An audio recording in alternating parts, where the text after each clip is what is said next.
Hello, beautiful people. Welcome to Showtime with your favorite girl, Aisha.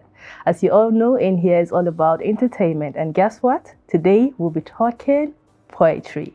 And he's no other person but Bello Mukayo. You're welcome Thank to you the so show. much for having me. Yeah. Thank you so much.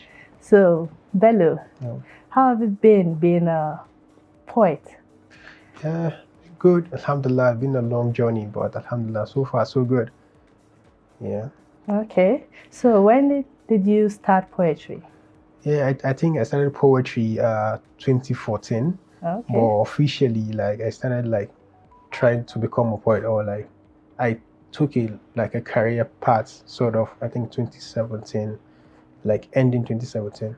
Okay. Yeah. So, what made you decide to take it as a career path? Okay, okay. Let me take it back from way back 2014. What happened? I think I was in my final year secondary school, and a friend of mine showed me a video of Buna Muhammad. So I think, okay, my heroes, that's the title of the poem. Okay. So when I watched it the first time, is this guy rapping or is he singing or what? But at the same time, because he's a faith-related poet, he's was saying is he preaching, is he rapping, or so I kind of confused then, because I'm an art student and we do poems in school then, but that's not the kind of poem we do. So I later discovered that, okay, it's a spoken word, oh, that's interesting. So I memorized the whole poem, and then during maybe our free time, being the head boy of the school, so I can come up front of the class and address, just do a little bit freestyle for my classmates, and hey, this is nice, this is nice. So that's how it started. It was born out of passion, because I love the way he does his poetries. So I'm just kind of trying to mimic him and stuff. So after we graduated, I was like, okay, if I can do this, and then I get appreciated for doing it, why not I'd write my own poetry and then present it to the people to hear what they think about it. So I think that's how it started. So it was born out of passion. So do you recite only your own poetry, your own poems rather now, or you also recite other people's poems? Yeah, now I recite my own poetry. Okay. Because as time goes on, I fall in love my own poetry the more. But at the same time, I have a couple of people that I look up to, and sometimes I do recite their own poetry too. Okay. Yeah. So what kind of poems are you centered on, and what makes your poetry exceptional? Okay, basically looking at my own poems, I do faith-related poems. All my poems are faith-related. I try to channel them towards my faith, which is Islam. And what make my own poem or my own niche of poetry exceptional from other people, I think that we don't have a lot of Islamic poets or faith-related poets in the country presently. Okay. So I feel like is what's it called?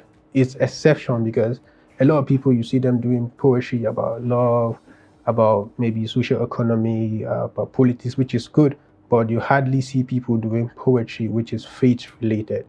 Yeah. Okay, that's nice. So, who are your inspirations when it comes to poetry? Like in this country, I want to know in the country. In Nigeria, where do you feel you get some inspirations from? The thing is, because most of my mentors are not here in Nigeria, and the kind of poetry I do, we don't have pioneers in that field that I will look up to, or this guy, they're doing good in this field. So basically, they are intentional poets. So I would say your poet is unique. Yeah. And in Nigeria, like you said, nobody does what you do. Yeah. Yes. Okay. So, so even though there are people who do what I do, they are not much and they are not that well known. Okay. Yeah. Okay. All right. So, how many poems have you written so far? I've written a couple of poems, a lot, but only few get to come out. Yeah. Okay. I have a lot of poems, and I did so many like videos. I did like up to 10 videos, Okay. spoken word videos. Well, only few I think they are online on YouTube. Yeah. Okay. So, where do you see yourself in the nearest future? Let's just give you 5 years from now. Wow, 5 years. 5 years from now, I see myself as a pioneer of faith-related poem in the whole country, and like I see myself as an international spoken word artist. Yeah. So, why faith-related poems? Okay, you see, okay, the reason why I choose to go with faith-related poetry, not because it's easy, but I feel like, okay, if I'm doing something, because in Nigeria, I think poets are not that appreciated, unlike some other people. Really? Yeah, because you... Tell me about it. Okay, in like, the reason why I said poets are not appreciated the way they should be is like, okay, they think they are doing you a favor. Like someone can just call you, yeah, I have this event coming up, can you come perform? So they feel like, okay, we are giving this exposure, come and do your thing, and we are not paying you for it. But if they are calling, even though it's an upcoming artist, musician, they have to pay for him. So but for poet, like, okay, just come and do your stuff, and then fine. So but the reason why I choose to go with faith-related poem, I think, okay, if I'm doing something, even though I'm not like being paid for it, at least I should be doing something that Allah is going to pay me. Yeah, okay. If you guys are not going to pay me, so I should just do something that will gain a reward for myself. Even though I pass on, like when people listen to it, they reflect on it, they change maybe their ways. I get reward from Allah. So I do like a sadaqah to jariyah. But if people call me and they pay me for performing, so it's a win-win. So I get reward and also I get paid. Okay, that's nice. So, viewers, we're going to take a break. Don't go anywhere. We'll be right back. So we'll be starting with misconception. Okay. So the first, I'll be taking just the first stanzas. Okay. Yeah. So you said, and I read, my nation has so many Abraham, that's Ibrahim, who never had dreams, but even if they do, how many Ishmael are willing to be sacrificed? That's deep. We're worse than Pharaoh, a nation filled with Moses, but never split the seas apart. So how can we see the promised land? How sad that Joseph is now seeking for attention. And why is the book that has no doubt is now doubted? Yeah? Yeah. That's interesting. So what were you talking about here? So literally, I think I wrote this recently in the course of, okay, I see the election is forthcoming and everybody is like out there, hey, vote me. So I'm like, okay, my nation has so many Abraham. So when you look at the story of Abraham, who have a dream, that Allah instructed him to sacrifice his only son, Ishmael, like, and then when he like relayed the story, like the dream to his son like, okay, fine, since this is from you and from Allah, then like submissive, let's go. And so I'm like, okay, my nation, we have so many people like Abraham, I think good people in the country who never had dreams because they didn't see the future of the country. I'm like, okay, what if the dream, like, okay, like Martin Luther King, they have a dream. What if they have a dream? So how many Ismail do we have that are willing to sacrifice? Okay, we know this person is good and he has a good vision for the country. Okay, why not let's just sit back, support this person so that he's going to do the work. Okay. So, so what you're trying to say is, no, you remove sentiment. If this person is good, then he is the man for the job. Yeah, let's just support him to be. Okay, that's quite interesting. That's quite interesting. So where do you? Okay, you said you got this poem, like the inspiration from politics, like Nigerian politics. Yeah, Nigerian politics. That's cool. Then I move on. We're saying a nation filled with Moses, but never split the sea apart. So how can we see the promised land? I'm like, okay, we have so many people who claim to be the Moses are trying to, like, okay, we are the children of Israel right now. So see if, okay, let my people go, or see if they want to save us from the Pharaoh. Okay. But they have the staff and for a very long time, but they didn't like split the sea apart to make way for others. It's when the election, like, okay, yeah, I'm going to be the man. Well, okay, why not do it back then? It's when election. Then you be like, okay, I'm trying to be the Moses that will save the people, the children of Israelites. So how can we see the promised land with this kind of people around us? Yeah. That's actually a very interesting one. Yeah. Very interesting and very thoughtful of you. Yeah. Like, you actually got it here. Thank you. Okay, let's see the second poem, which is Welcome to the Life of a Poet. Yeah. Was this your first poem? No.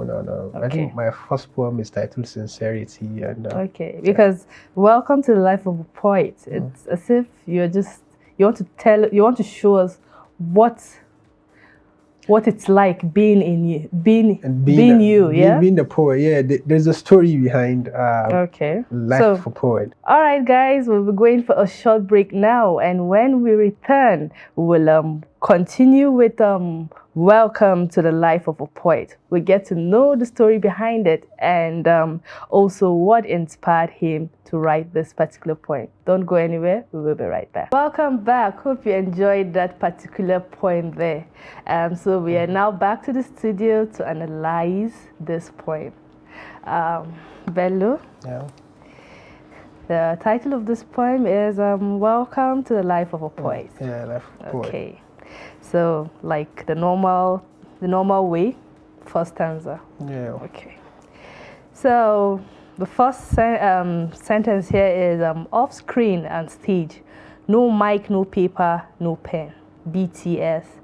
For we are like B-rolls throughout the movie, seconds of perfection in hours of imperfection. An angelic devil is a righteous sinner, seen to the sinners as a saint. With filtered characters, trailers of a boring film. Idolize. Can I get one quick picture, please? And if you can give me back a follow, I'll be glad. Yeah. Okay. Holds to high esteem of a life coach, a compass to hold when you are lost. But how can you see through the darkness with a blind touch? When nafsi is what we say, the dunya is calling. Beautiful. Yeah. So a little backstory regarding Life of a Poet. I think in recent times, we have a lot of people, a lot of youngsters who want to be poets, because they see maybe some 1 minute video or a picture or some few minute performance of you on stage or a video of you, maybe, or they see massive followers on Instagram and stuff, and they be like, yeah, I want to be like this person, I want to be like that person. So they don't have like a real reason why they want to become a poet. They just feel like, okay, this guy is doing good, I love their lifestyle, so I want to be like them, so I want to be a poet. So I'll be like, okay, let me just like try to like tell like kind of story for you being a poet. So that's the reason why I write Life of a Poet. When I started, Welcome to Life of a Poet, off screen and stage, no mic, no paper, no pen. So there's nothing. A poet is a human being just like you. So we are not on screen, you're not watching us on TV, we are not writing, we are not on stage. BTS, like basically behind the scene, yeah. For we are like B-rolls throughout the movies. So when you watch a movie of maybe a 1 hour 30 seconds movie or something, you like in most of the scene that are captivating in that movie are B-rolls, and they don't last long. They are just like 5 seconds, 10 seconds B-rolls. So, and that's what beautify the whole movie. So if you imagine watching the whole movie without B-rolls, you will get bored. Or watching a complete news without B-rolls, you are just saying the new caster or broadcaster just talking, nothing to show. So you get fed up. So that B-rolls what beautify or make it interesting. So that's why I said BTS, for we are like B-rolls throughout the movie, seconds of perfections in hours of imperfection. So in our life we have our own errors. We have our own errors because we are human, and but what we show out to the people there are the perfect, like we're like perfect being. Okay, we're doing good. We don't have issues. We don't have problems. Like everything is just cool and easy peasy for a celebrity or for a poet. So that's what they see. They see that seconds of perfections in hours of imperfections. So I'll be like, okay, let's talk like off social media, off YouTube, off the screen. Meet me one-on-one. Ask me who I am. Okay, I'll tell you, like, I'm a human being like you. I have my own challenges. I have my own bad days, my own sad days, and I have my own happy moment, which generally we know they don't last long. Definitely something have to kick in to shoo away the happiness. So when I move on with the line that says, seconds of perfection in hours of imperfection, an angelic devil, a righteous sinner. Sin to the sinners ascend. So the sinners are looking at us like we're maybe faith-related poet, because sometimes like they call me Sheikh. Yeah, Sheikh. A Sheikh. It's like, I'm not a Sheikh. Like I'm just a regular dude who makes mistakes too. So I'm not a Sheikh. Even scholars do make mistakes. So if a sinner was saying like, yeah, this guy is a saint, he doesn't mix, he doesn't like commit sin. Like, no, man, we do commit our own sins. We try to like kind of cover it up, like, but Allah knows the kind of sin we commit, because you feel like, okay, nobody's knowing you, you can just do everything you want and then everything is fine because you're not out there yet. People are not like looking up to you, but for we who people are looking up to, we're trying as much as possible to be this kind of like a saint person, or this just person that doesn't get angry. You're always smiling with people. Because you want to be a role model. Yeah. So like, no, that's not how we are. We have our own flaws also. Yeah, I think we understand that. So how do you feel when someone relates to your poem, maybe during maybe heartbreaking moments? I can remember one scenario. I think in earlier 2020, I have this mail that comes. Like someone sent me a mail like, okay, hey, I have listened to some of your poems. They are really okay. It's actually from India. So he sent me a mail like, okay, he watched some of my videos and he feel like inspired to do more good deeds. I'm like, okay, I think the poem is When I'm Gone. So I'm thinking like, when I'm gone, what am I leaving behind when I'm no more? So he said he watched the video and he feel inspired to do more good deeds. I'm like, okay, good.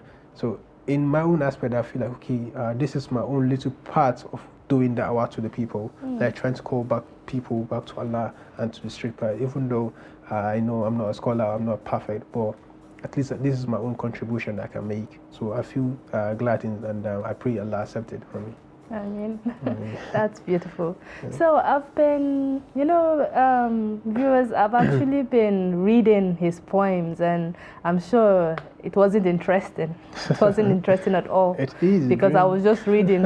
I was not given, the poets, they know what they do. They know what they do. So we'll be asking him to give us, to actually recite a poem for us, so we feel that impact. Okay. So, can we hear it, please? Okay. In the name of He, whom we all praise, the Supreme, the King of Kings, the Creator of the sun and sons, but has no son. He who has no beginning, no end, but knew our beginning and end, the Master of sleep, but never sleeps. He who none has seen, but he sees what's beneath the darkest of sea, the Creator of speech and all that speaks, the creator of possibility and impossibility with everything that you see, by merely saying be, and it is. So I say, Bismillah, let's begin. In the name of Allah. Yeah. That's actually very nice. Thank you. Just sitting down with you and listening to your poems, it's actually inspiring. And it makes me, I feel there's something I should also do in that part, you understand? Yeah. There's something I should use my talents to. Like, you didn't just let yourself be overwhelmed with things of the world and, okay, I have this particular talent and, okay, I just want to make money and do the normal stuff, the norms that everybody does, you get? Just feel, this is it. Allah has given me that gift and I want to share it with people, and I want to inspire lives. Like, I think that's what you thought about, and that's very beautiful. Thank you. So looking at other poets, like outside what you do, your kind of poetry, what can you say about there's a popular poet, Al-Hanis Islam. So what's your say on her kind of poetry? Okay, generally when you look at the ruling of speech, maybe Islamic wise, like Islamically, they said poetry is like speech. What is good, and what is bad. So I like any niche or any kind of poetry you decide to pursue, or you decide to just make it clean. So if you are doing the social, economic, social related poems, if you are doing political poems, if you are doing like maybe love poetry, which is good, you can do that to your wife or something, and then they will appreciate, and then you'll be rewarded. And if you are doing that, if you are doing like a political poems or social to make changes, it's also a very good kind of poem. But speaking of Al-Hanis Islam, she does social, maybe social challenges, addressing challenges of the country, and also she does political poems also sometimes, which is good, and I give her credit for that, because in that aspect I think she knows her job, she knows what to do, and she's really good. Okay. Yeah. As you were answering this question, something came into my head, and I feel your poems, rather, they just as if you're reading from the holy book, because poetry, I must say, started a long time ago. Yeah. When you read the holy book, you see elements of poetry. Yes.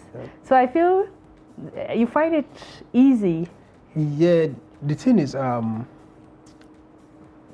generally, if you are a poet or you want to become a poet, one advice I will give is do the kind of poetry you are more comfortable doing. And poetry comes. There are two forms of poetry. Poetry comes from two different parts. One, they come from the hearts, and then secondly, they try to inspire them to come. So I feel like I allow myself, like, my poems to come from my heart, because you cannot speak about something which you have no knowledge of. Yeah, so I feel like, my poems, the reason why you see so many faith elements in them is because coming from my own background, and people who I look up to, they do that kind of poems. I'll be like, okay, you need to study Islam more so that you'll be able to pass the message. As the Prophet said, convey the message, even though it's a single ayah. Study your religion, then try to pass the message. Because before I write a poem, I will need to make a research. Any kind of poem, or even though before you write your thesis, you need to make a research. So before I write a poem, I need to do a research. So I go to the Quran.